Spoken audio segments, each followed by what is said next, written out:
Praise the lord.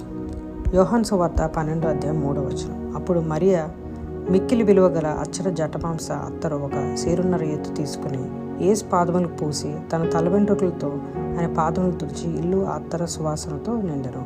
ఆమె లాజరస్ని అంతకుముందే యేసుప్రభు వారు స్వస్థపరిచిన వెంటనే అక్కడ బెతనీ ప్రదేశానికి వెళ్ళినప్పుడు మరియా అనే ఆమె దగ్గర అన్నిటికన్నా విలువ గల అత్తరుని తీసుకొచ్చి ఆయనకు పాదాల దగ్గర పోస్తున్నప్పుడు ఆ ఇల్లంతా సువాసనతో నిండిపోయిందట. ఒక్క ఆయనకే, మరి యేసుప్రభు వారికి, ఇంకా మరియకి మాత్రమే కాదు, కానీ ఆ సువాసన ఇల్లు అంతా సువాసనతో నిండిపోయిందట. 18వ శతాబ్దంలో వెల్ష్ దేశంలో ఇవాన్ రాబర్ట్స్ అనే గొప్ప దైవజనుడు ఉండేవాడు. ఆయన ఎంతసేపు ప్రార్థన చేసేవాడు తెలుసా? రోజుకి 18 గంటలు ప్రార్థన చేసేవాడు. ఆయనకి దేవుడు ఒక మంచి ప్రేరేపణ ఇచ్చాడు. అదేంటంటే 3 దినాలు మంచి ప్రార్థన ఉద్యమాన్ని నెలకొల్పాడు. ఏమని చెప్పాడంటే, లార్డ్ బెండ్ ద చర్చ్,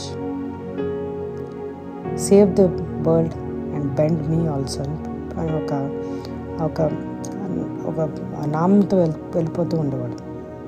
అంటే దాని అర్థం ఏంటంటే, ప్రభువా ఇక్కడ ఉన్న సంఘాన్ని అంతటినీ మరి మార్చు, ప్రపంచాన్ని మార్చు, అలాగే నన్ను కూడా మార్చు అని 3 దినాలు ఆ ఉద్యోగ ప్రార్థన చేశాడు. అంత గొప్ప దైవజనుడు. ఆయనకి మరి దేవుడిని ఆయన తెలుసుకున్నాక ఆయన వరకే కాదు, కానీ ఎంతో